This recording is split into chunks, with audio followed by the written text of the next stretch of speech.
I would like to see at least 100 millionaires among the Muslims in Chicago. If you rich, I'm rich.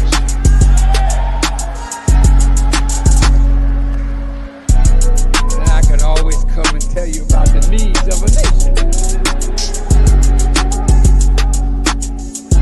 But if you poor and we poor, we can't be around here poor. I want to see rich Muslims.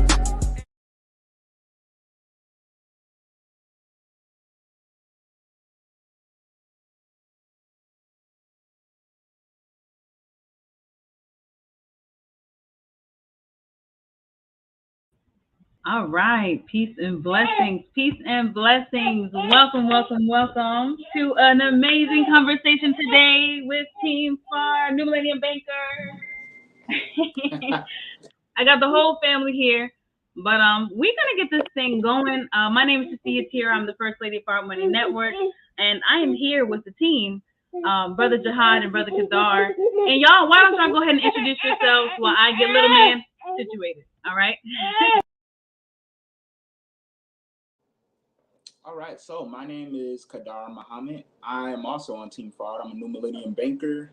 I invest in assets. I get paid in assets, and I show other people how to get paid in assets as well. Assalamu alaikum, peace and blessings, family. My name is Brother Jihad Muhammad. I'm on the Team Fraud Executive Council.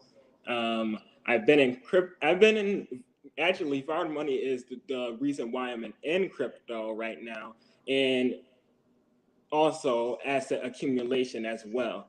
So just grateful to be here, and I'm very excited for what the turnout is gonna be.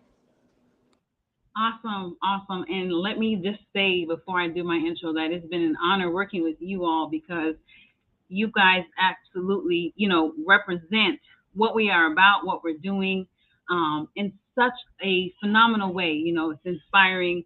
And so, I'm Cecilia here, like I said, and I too, I'm doing what you heard these wonderful young brothers that they're doing. I too am doing it.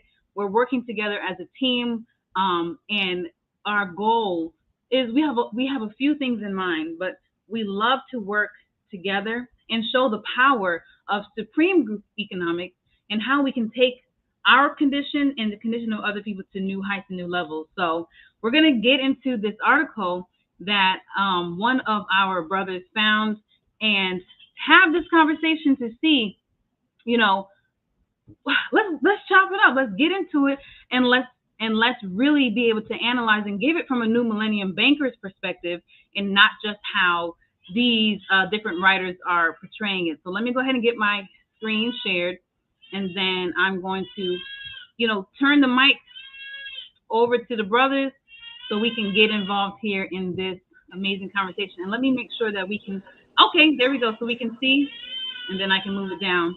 So I'm just going to have it there. And brothers, let's have at it. Let's get into it. All right. So actually, before you even scroll down, scroll back up. You see in the quotations what it say right underneath the headline? Yes, sir.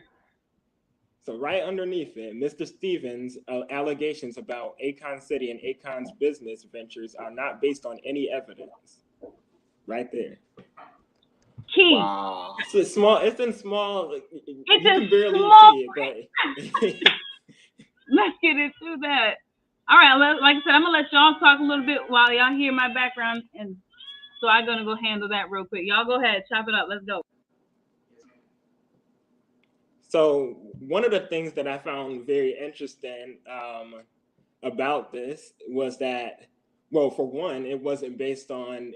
It says right there, it's not based on any evidence, and the way they put it just kind of goes to show just how underhanded and really just sneakily they do certain things.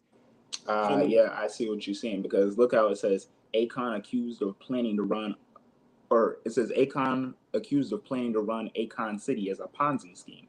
They'd rather highlight the negativity rather than, and then don't even see that the fact that basically this is all lies.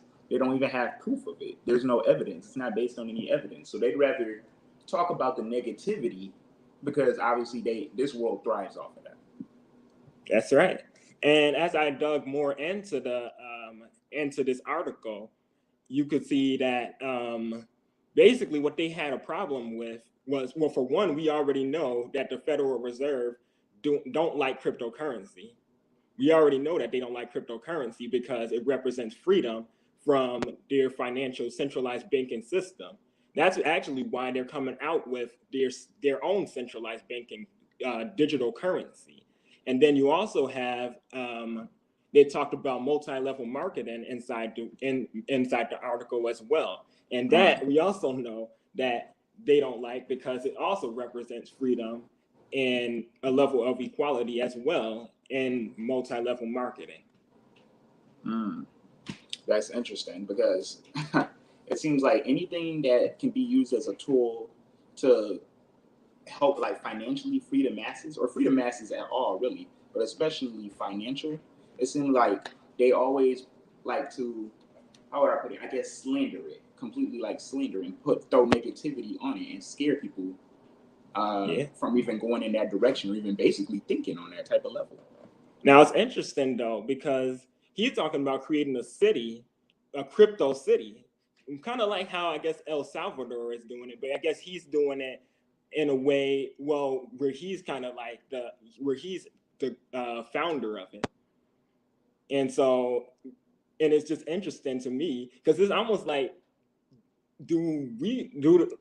well, I don't really know. I'm pretty sure that the ones that founded this, I don't know the founders of this article, but I kind of suspect based on how it's written out that it really, they don't have any rights to really even put this out there, to be honest. They really don't have any rights to, because if we want to talk about a Ponzi scheme, then why don't we go after the centralized banking system that we know for sure is a Ponzi scheme? You don't hear anything about that. But then when you hear about somebody trying to create a whole crypto city in Africa on top of that, that's when all of this comes out. Facts. And then it's funny because he happen to be doing this. He want to build like a real life Wakanda in the motherland in Africa. And so right when he's trying to do something like that, they sit there and slander basically his efforts. And it really is a shame. But it's not surprising, unfortunately. Exactly. Especially and like that what they said at the top, that pretty much made everything that's in this article kind of obsolete. Because if it's not based on any evidence, then there really is no point in going forward with it other than just to read the false accusations and the lies that they put out there. But let's see what it says. Okay, it says Akon has been accused of planning to use the city he's building in Senegal as a Ponzi scheme, according to legal documents filed by the artist's business partner. On Monday, March 7th, Mr. Stevens, a music executive who's worked with stars including Jay-Z, Destiny's Child, and Akon himself, requested that a Manhattan Supreme Court judge freeze the crooner's assets in New York until a judgment is reached in the $4 million lawsuit Stevens filed against Akon in 2021. Notice they said freeze his assets.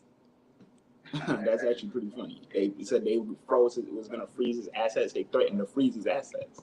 That's interesting too, because I remember reading of a brother that actually he's the one that's responsible for inventing the DeFi space and tokenization, and his name is Reggie Middleton, and they pulled a similar stunt. In fact, they didn't even give him credit. They tried to discredit his work of inventing the DeFi and the tokenization space. And that's very interesting because, I mean, it just kind of goes to show. And actually, even to this day, even though he has the patents and stuff, they barely acknowledge it. In fact, you barely hear about it. I had to hear about it from somebody that tagged me in a post about it. And then as I looked into it, I was like, wow, because we use tokenization and we use the DeFi, but we don't know the founder. We don't know where it came from. Who created it? That's some powerful information right there. It seems like they dang near will crucify you for doing something positive or doing something counter to what this world is built off of. That's exactly how crucifixion starts. It starts with them putting out slander and attaching your name to things that people find distasteful. And then, you know what the next step is? People fear you, so they stay away from you. Even people who may be your loved ones, they stay away from you. Nobody want to touch you all of a sudden. Yep. So even though I don't know the whole situation around this particular, what this article is talking about, but just that at the top where it said that there's no evidence that support this, then that pretty much tells you all you need to know. And really, when any unrighteous man brings you news, you should look into it anyway. Yes, and that's exactly what we're doing. Into it. So, okay, let's go for it. Stephens believe that Akon's assets must be withheld to ensure he receives his due sum if the judgment goes in his favor, citing the star's history of sordid business practices. According to Stephens' lawyer, Jeffrey Movitt, this could potentially include Akon's Wakanda-inspired city, an oceanfront village in his homeland of Senegal, slated to run on his Acoin cryptocurrency. The project is estimated to cost $6 billion to complete. So it sounds like to me, like the dude don't like his cut. Or is it who, Mr. Stephens? He trying to secure money that he want. That's what it sounds like to me. Very interesting how it was put. Sister Yatia, you want to chime in? Yes, this has been so good. Like I said, appreciate y'all being able to hold this thing down. But yeah, y'all have really said some things that I think that we really need for people to hear and pay attention to what's being said about what we don't know, but how things are trying to be painted and perceived. And I'm just trying to see if you had already read the part that really stuck out to me. You did. You definitely highlighted the main thing, which was these are allegations. These ventures are based. There's no evidence against it. And I thought that was so significant because in this world, people like to jump on accusations for actual facts, right? People don't really care about the details. People aren't doing research. Like I went further into this article, and when you click here, it brings up another article, about a case that Mr. Stephens made allegations on and dropped them before. So while they're trying to make, Brother Akon look a certain way, here is a man who has dropped allegations and things of that nature and has his own path. But it's just interesting that, and actually, I think if you guys are ready for a little quick video interjection here, because what his intentions are is very clear, right? In terms of what his goal is, through this article and another article that I opened up, they're showing different meetings that they have had, ongoing meetings that are about this project, and different things of that nature. So I'm going to jump ahead, if you guys don't mind, to where they're talking about here. Almost no transparency about who is investing in Akon City or how it would be allegedly built. And so from that conclusion, they're just saying, therefore, it is likely a scam. And I just found that interesting because to who is the transparency not being made known to? So from the pictures, from what it looks like on other sites and other articles, that like I said, there's meetings being had. People are having conversations. There's pictures of that. There's videos of it, right? So to who is it not being made clear? And then on the contrary, on the other side of that, what about the no, like you highlighted in the beginning here? What about the no evidence of the allegations that are being made here? If there's clearly no evidence, and that's marked several times here in this article that there's just no evidence, how are they trying to then say that there's no evidence to make your point, and you're providing no evidence to make yours. You know? That's right. It's laughable. It's all just fear and slander. Right. And really, and like, say that again? An irrational hatred, really. Yes. Which brings me to this point of what I would like to have brought here, if I may, this video on, it's just interesting when we're talking about Ponzi schemes and proof and evidence. I thought that this would be, a good segue to kind of set the tone, if you will, for what we are discussing. So like I said, were there any comments that you guys wanted to make before we segue to that video really quick? Good to go? All right. Let us get out of the way and we will play that. In the person of Master Farad Muhammad. So in making this declaration, he was called by many Muslims kafir, or a disbeliever. And some even have called him a hypocrite. So they had to try to defeat the Prophet's reputation. Look at the words they use. Look at what they said to Pastor Barrett. Look at what they said on television. It is a possible pyramid scheme. They didn't say it was in fact that. They didn't really know what it was. They could have dealt with a pyramid. What was it? See? Force them to show their hand.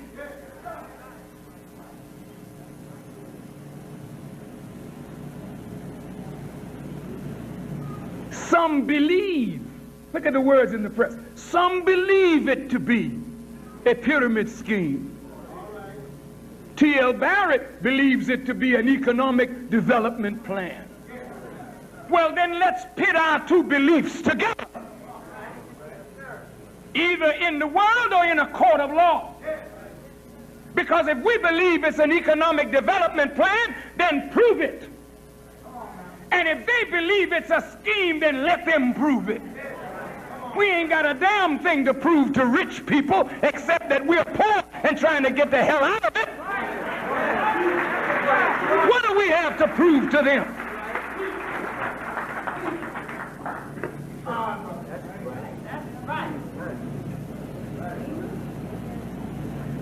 Did you ever ask the Chinese how they built Chinatown?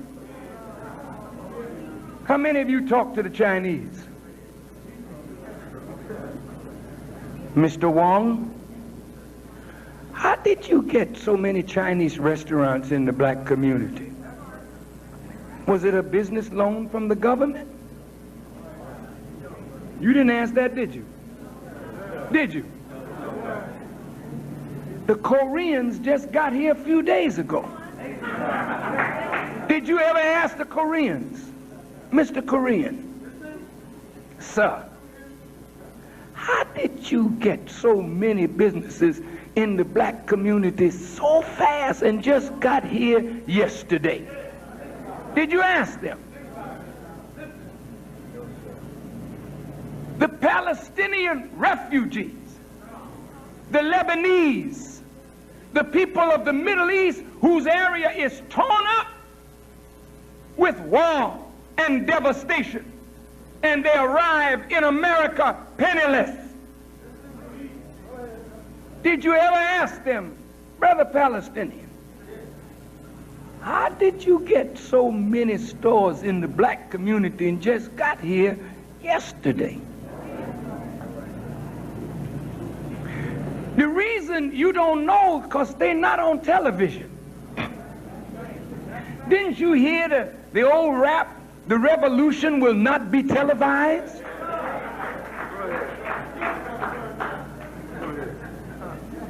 The Chinese are not trying to get on Channel 2 telling you how they built up Chinatown. You don't find the Cubans coming on TV. Hi, y'all. My name is Salvador Sanchez. I am a man that just came from Cuba. The communist Fidel Castro drove me out, but thanks to God, I have $20 million now. And I want to show all of you silly people how I got it out of your pocket.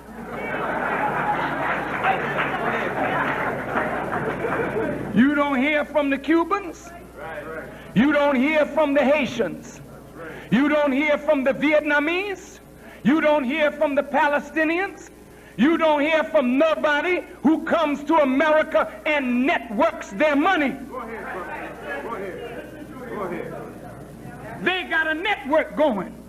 Have you ever asked the Greeks, how come the Greeks own all these restaurants in every major city in America? Have you ever said anything to anybody?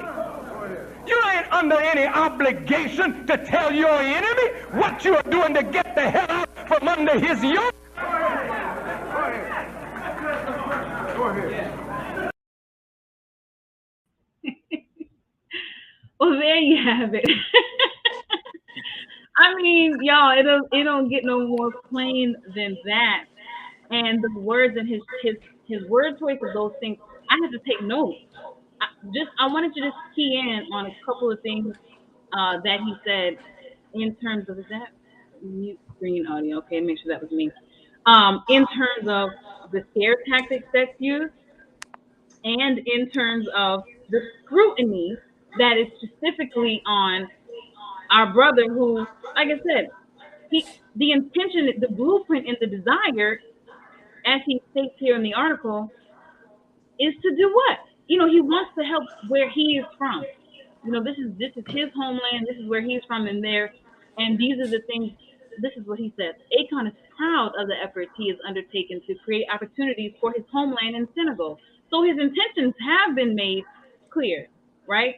And these are the statements that have been said of him, you know, about his true intent behind the building of Akon City. So I've heard the minister talk about these things too, where here I am telling you my intent right now. I'm telling you what my goal is, what my intention is, and then someone comes with their interpretation of what I said as though it needs interpretation, right? And then, like I said, according to the other article that I went a little bit further into and read apart or aside from this article, this sounds like another, you know, he's disgruntled. There's something a personal matter that was going on, and the $4 million that he's asking for his assets to be held is for another debt separate to what he's going on. But for whatever reason, he wants to bring this in. And like I said, you don't see other people on a high celebrity list level being under high scrutiny for the kind of economic developments that they are making, you know. So I thought that was very interesting too. Yes, ma'am. And one of the things that I noticed is, like, when the minister mentioned how the other communities network, use their money to network and build their community up, it's never televised. And it's like they don't even ask them about their business. But then when you have him coming out and trying to do something for his country, all of a sudden it's out in the where you see it's out in this article right now. They for some reason have some obsession with, and we know why, with Black people. Anytime we try and do something for our community, they always got to have their business in it. And that's kind of I feel that they're afraid of with this cryptocurrency, because this is completely something they can't control. They don't have control over. At least if you're doing it in a decentralized fashion, they don't have any control over it. They cannot stop you from using this. So even with all these false accusations, they could still carry it on, regardless of what's happening with one particular person. So it's almost like how with our leaderships, how when they try and destroy the leader of the movement and try and turn it away from its original purpose, the blockchain kind of gets rid of that, because you would have to stop the whole blockchain to really get rid of the whole movement.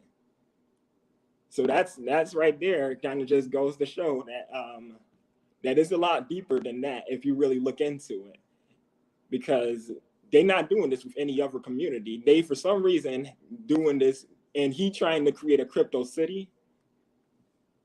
I find that very ironic. Hey, real talk, because it just kind of made me think, like, whenever a black man has, like, or a black person in general has a vision, a strong vision that could honestly, like, help black people worldwide, it's crucified. I look at Michael Jackson and Prince. Can you imagine how they would feel about especially with all the problems they were having with the music industry? Can you imagine how blockchain technology really could have helped them innovate with their music? They would have been all over that, like that. Michael Jackson would have loved that. He got so many stuff he could have, like, marketed that way. He was a marketing genius. He was the king. Like, they don't call him the king for nothing.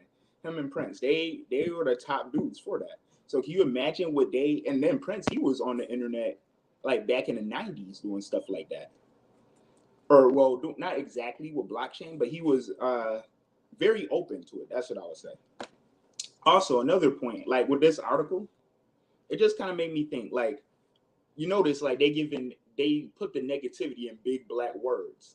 And then in the bottom, they got all the small words saying, well, we don't actually got no evidence about that, but, you know. And then it just kind of made me think. In the scripture where it says, O Lucifer, son of the morning, how art thou fall from heaven? And then my brother mentioned earlier, when a wicked man brings you news to look into it carefully, that's what Satan does. Lucifer actually means light bearer. He comes as an angel of light, but really is just the devil himself, or actually one of the rulers of darkness. That's the reason why they fall from heaven. They fall from heaven because their lie is not able to stand. But hey, that's what I heard.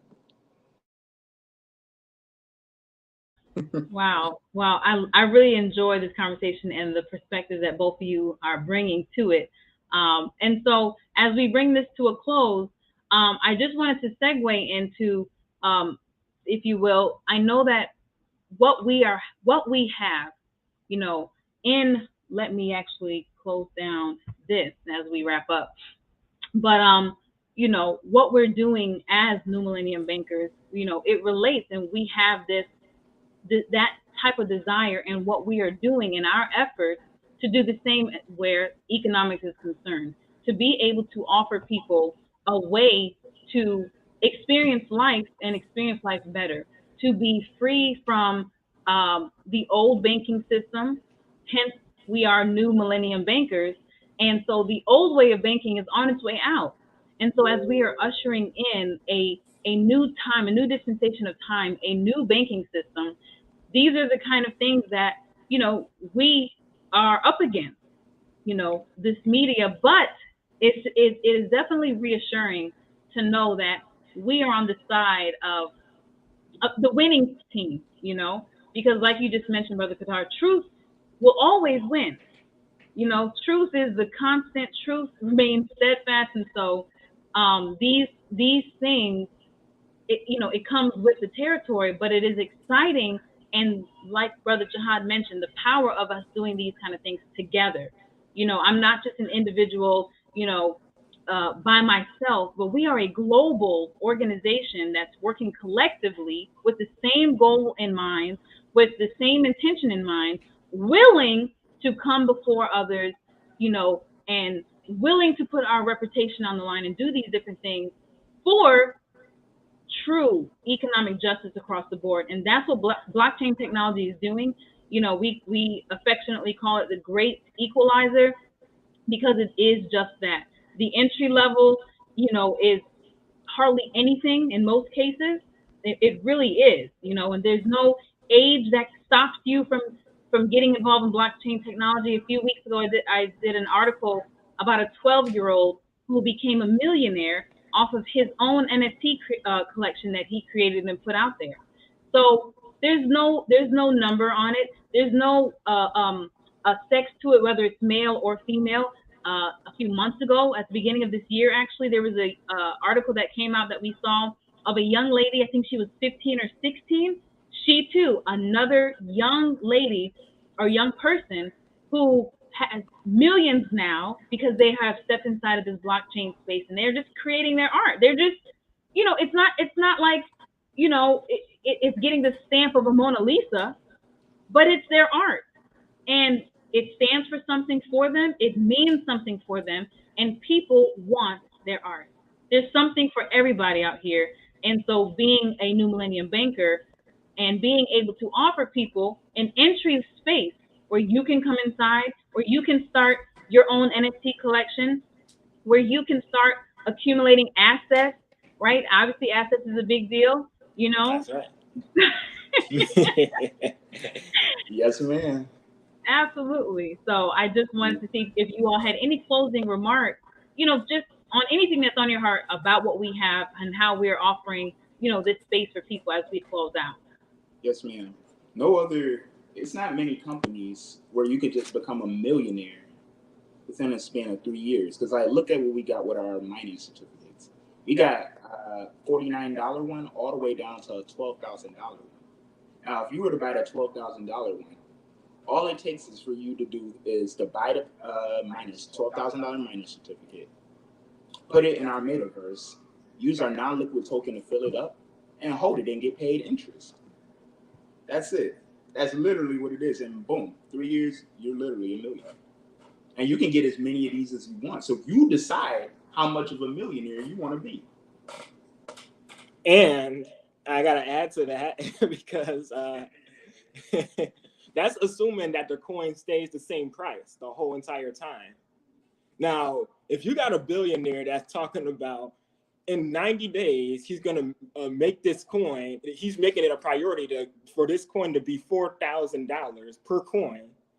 And you have a chance to get an opportunity to get it below 1,800, I think it is, somewhere around there. I know it's below 4,000. That's all I know. And you have the opportunity to do that, then I think it may be wise to take it. But as far as what we got in Gold Standard Bank is, we took in the people's, because we call cryptocurrency the people's currency, right? We've taken that, and then we've got the people's franchise, which is network marketing, which Brother Fard did stream on earlier. So we've taken those two things and then combined them, and then we got a third thing as well. We got the people's metaverse. Now, the other metaverses out there, they don't pay you to participate in it. In fact, they pay you to be a consumer, but they don't pay you fee off of fees or revenue generated inside that metaverse. So if someone were to come in, and I think the smallest country in there is like $9. If someone were to come in there and just spend $9 on an NFT, you would get paid tonight. And this is paid off of the revenue generated in this country right now. So that's all I got to offer, because we can go into this all day because we have so much. But I leave you all with the greetings of peace. Assalamu alaikum. Peace and blessings to all. Wa alaikum salam, sir. Thank you so much for that. Thank you so much, Brother Qadar. I'm not even going to chase behind what neither one of you all said.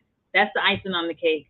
So I look forward to being back with you all next week, Friday, same time, 3:30, to go into these topics with New Millennium Bankers and showing people what you can do and what you can decide for your financial future. So that's the team, New Millennium Bankers signing off. You all have a wonderful day. Assalamu alaikum. Wa alaikum salam. Assalamu alaikum, everyone. Peace. Wa alaikum salam.